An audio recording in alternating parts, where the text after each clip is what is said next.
Salut chers auditeurs, salut chères auditrices, bienvenue dans Sans Algo, le podcast qui vous en fait découvrir d'autres. Je suis Mathilde Mélin, journaliste pour Slate.fr et auditrice professionnelle de podcast.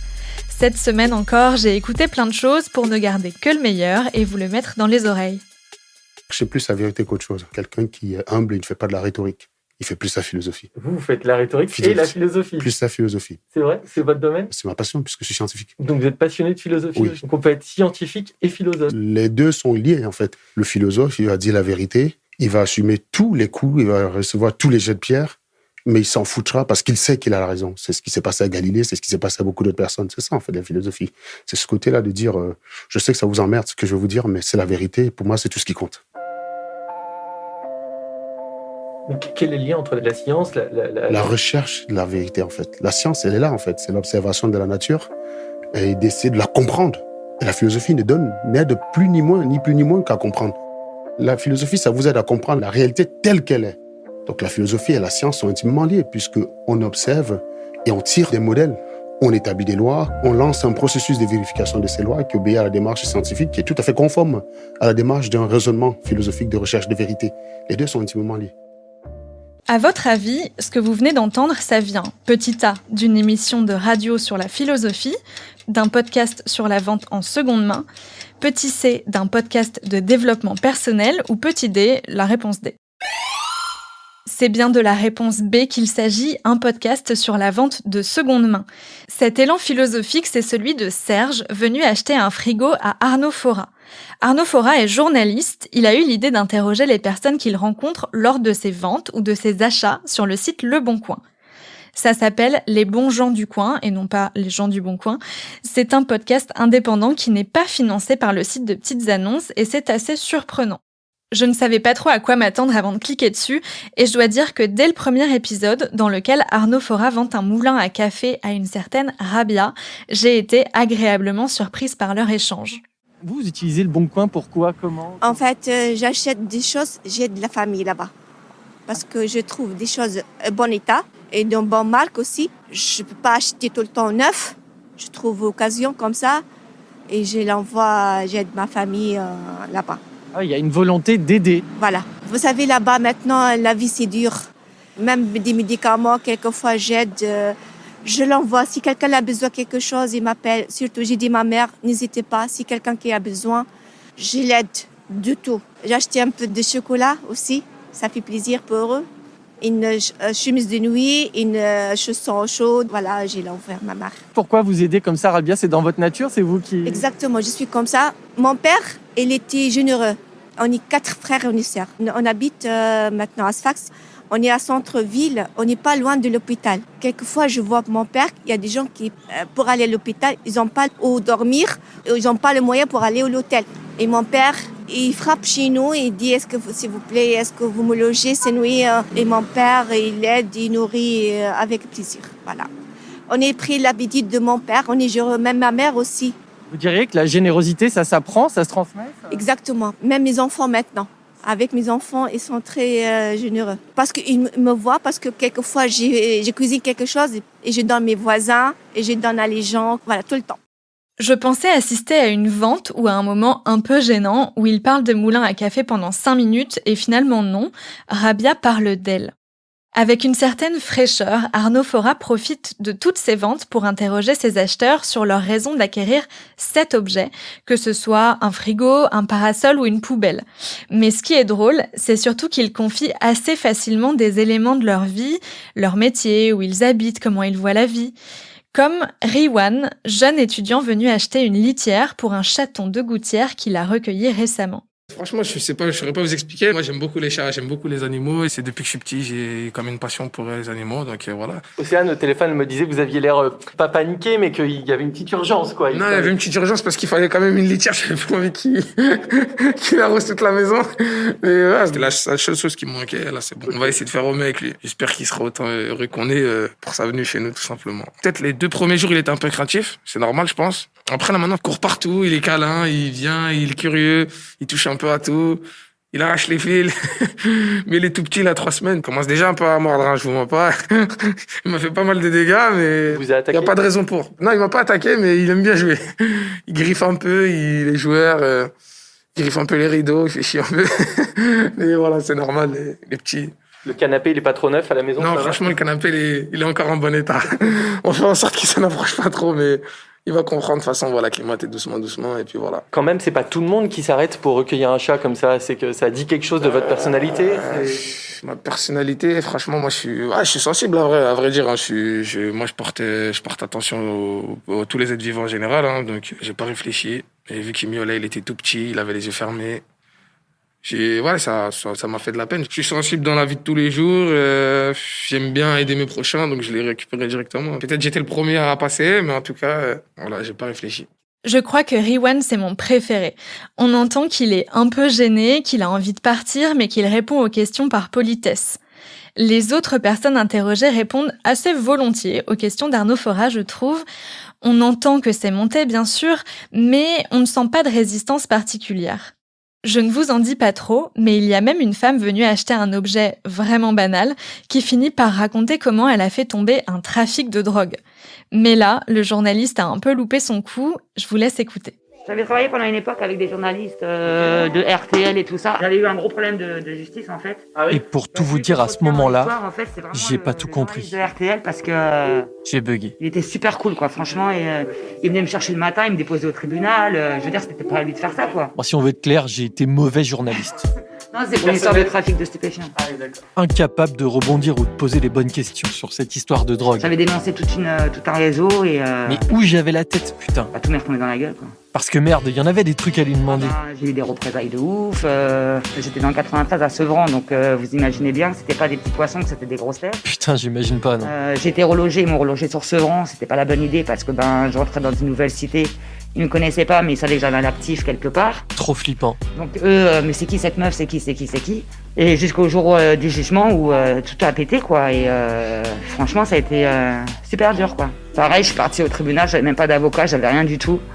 Oh mon Dieu, je vous raconte pas, j'avais les malaises qui me tombaient les uns sur les autres tellement que j'avais peur de cette histoire. L'histoire de fou. J'avais une grande gueule que je disais un peu comment ça se passe dans les cités quoi. Je suis dans une sale histoire et tout, je suis dans la merde, faut vraiment trouver un avocat. J'ai fait aussi pour Elle. Ok, tout le monde en parle. Sur la même histoire, sur Elle, et j'ai même des journalistes de Hollande qui sont venus Oh, carrément, l'affaire internationale. harceler pendant 2 mois pour venir faire l'interview chez moi et tout ça. Bon, on les avait vus changer le prénom. Et le trafic, il s'est arrêté ou pas? Disons que ça a cassé beaucoup de choses parce que j'ai fait tomber les gros poissons. Caïs, s'il te plaît. Caïs, s'il te plaît, là, arrête. J'ai fait tomber ceux qui étaient en dessous. En plus, c'est des gens avec qui j'étais au collège et tout ça. Donc, les représailles au niveau des familles, au niveau des sœurs et tout, c'était vraiment une grosse histoire. Du coup, j'avais pas le choix que de quitter le 93, quoi. Voilà, Les bons gens du coin, c'est un documentaire où le ton est souvent relâché, le journaliste s'adresse à nous, auditeurs et auditrices. Bref, c'est un documentaire qui ne se prend pas trop au sérieux et ça fait du bien. Ça n'empêche pas cette galerie de portraits de 7 ou 8 minutes chacun de former une sorte de déclaration d'amour à l'altérité après 2 ans de confinement, de distanciation sociale et de gestes barrières. D'ailleurs, le Covid et la solitude viennent spontanément dans pas mal de discussions. C'est assez touchant d'entendre des gens s'ouvrir comme ça à un inconnu. Le seul petit reproche que je fais à ce podcast, c'est son introduction d'1 minute 20 qui se répète à chaque épisode. Personnellement, après le 3e, je l'ai sauté à chaque fois. Je me doute qu'elle est là pour que l'auditeur puisse commencer par n'importe quel épisode, mais quand on binge la série comme je l'ai fait, c'est un peu lassant. Cela mis à part, j'ai aimé les 11 épisodes déjà publiés des bons gens du coin et je me pose pas mal de questions sur cette série. Ça tombe bien, Arnaud Fora m'a rejoint en studio. Bonjour Arnaud. Bonjour Mathilde. Il y a une question qui doit trotter dans la tête de tous ceux qui ont déjà écouté les bons gens du coin. Pourquoi vous vendez autant d'affaires ? Tout simplement parce que j'ai déménagé. Du coup, j'avais plein de trucs à vendre et je me suis dit que c'était une belle occasion pour faire un podcast autour de tout ça. Comment vous avez eu l'idée d'en faire un podcast et pourquoi sous cette forme-là ? Ça faisait longtemps que je voulais faire quelque chose autour du Bon Coin, mais j'avais pas trouvé la bonne idée jusque-là. Je voulais faire quelque chose en vidéo au début. Donc me pointer avec un de mes copains qui fait de la télévision et puis venir et essayer d'interviewer les gens. Mais simplement, la vidéo, il y avait un truc qui me dérangeait un peu, c'est que c'était peut-être un peu trop intrusif. Et finalement, en réfléchissant, au moment du déménagement, je me suis dit, mais faisons-en un podcast, ce sera beaucoup plus simple et beaucoup plus facile pour parler et finalement réussir à faire parler les gens, quoi, tout simplement. Et pourquoi vous vouliez faire parler les gens ? Parce que je fais ça depuis un petit moment sur différentes formes. On va dire que j'aime bien poser des questions à l'improviste aux gens. Et le Bon Coin, je me suis dit que ça changeait un petit peu dans le sens où c'est les gens qui venaient à moi et c'est plus moi qui allais vers les gens. Et je trouvais que ça pouvait être un truc sympa. J'aime aussi beaucoup le fait de laisser le hasard fonctionner. Et donc quand je passe mes petites annonces, j'attends que quelqu'un se décide à acheter mon objet que je mets en vente. Et donc ça peut être un monsieur, une dame, un jeune, une personne âgée, enfin voilà, une grande diversité de personnages.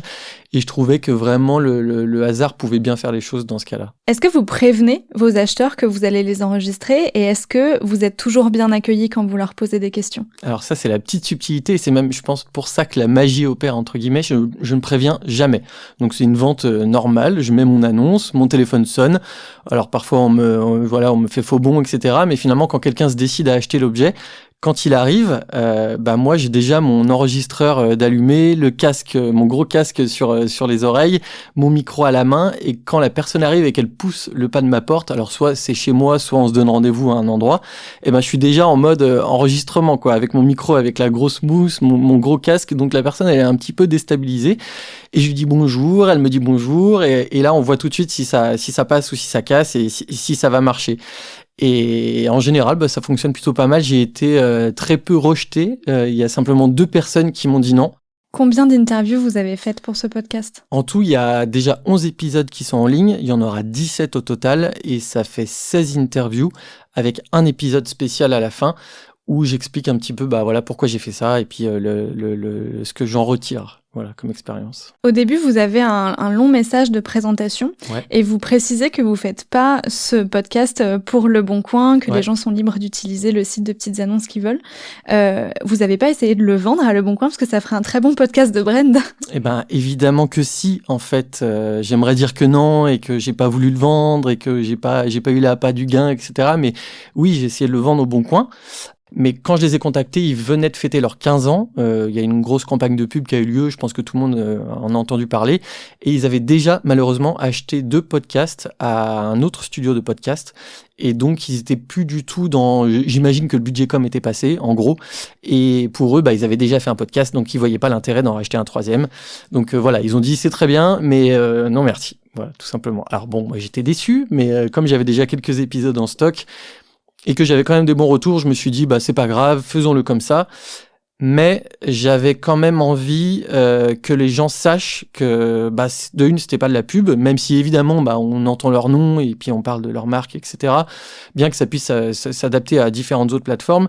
Mais j'avais quand même envie qu'on sache dès le départ que j'étais libre de poser toutes les questions que je voulais et de mettre en avant toutes les personnes que je voulais et de raconter un petit peu ce que je voulais, que personne n'était derrière pour... entre guillemets, formater ou mettre un peu de langage de communication derrière tout ça. Et au final, vous parlez assez peu du Bon Coin.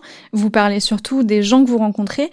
C'était votre projet de faire une galerie de portraits comme ça ? Il y avait que ça comme projet. Le Bon Coin, ça aurait pu être n'importe quel autre site ou n'importe quel autre environnement. C'est faire parler monsieur et madame tout le monde, c'est faire parler, je dis souvent le Pékin moyen, mais c'est pas vulgaire quand je dis ça. Et c'est réussir à montrer que tout le monde a un truc... particulier, intéressant, singulier, tout le monde a une histoire à raconter. Et il y a une histoire qui vous a particulièrement surprise dans l'épisode où Sophia achète votre poubelle. Vous nous dites que c'est le premier épisode que vous avez enregistré. Ouais. Sophia commence à vous raconter une histoire de fou et vous enchaînez pas. Dans votre voix off, vous nous dites que vous vous en voulez, que vous avez été mauvais journaliste.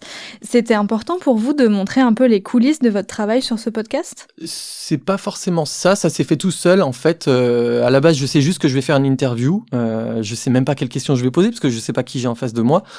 Donc il faut quand même avoir une petite gymnastique pour réussir à enchaîner au bon moment et essayer de retenir la personne.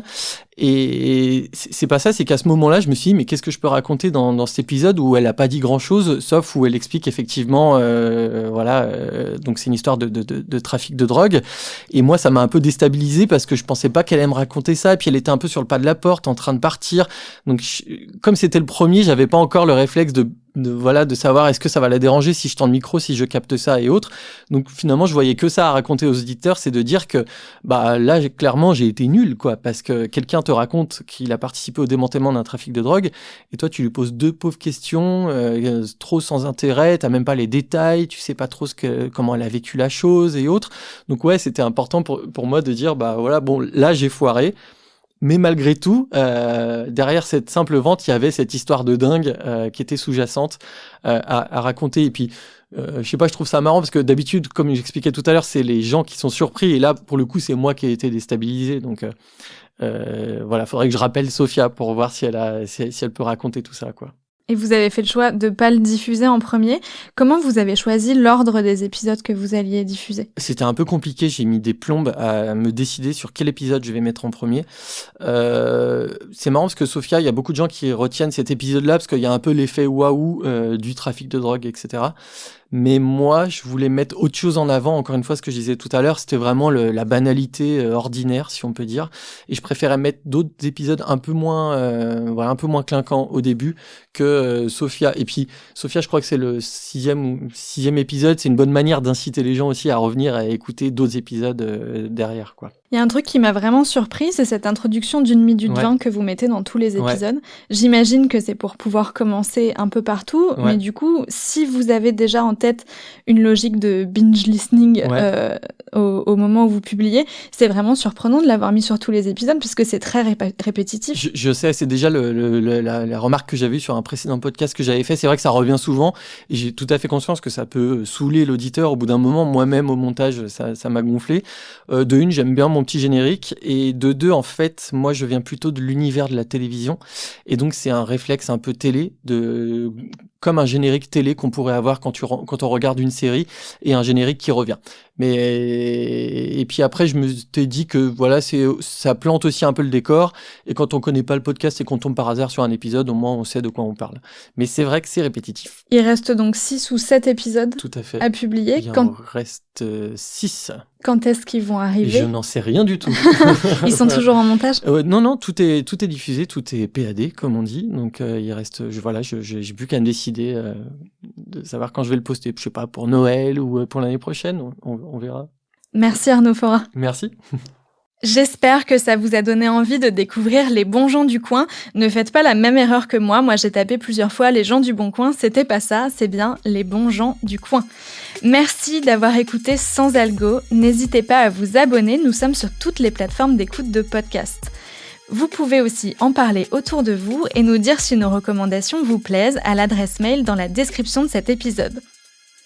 Je vous donne rendez-vous la semaine prochaine pour d'autres recommandations garanties 100% sans algo. Sans algo est un podcast de Mathilde Mélin produit par Slide.fr sous la direction de Christophe Caron et Benjamin Septem-Ours. Prise de son, Victor Benamou.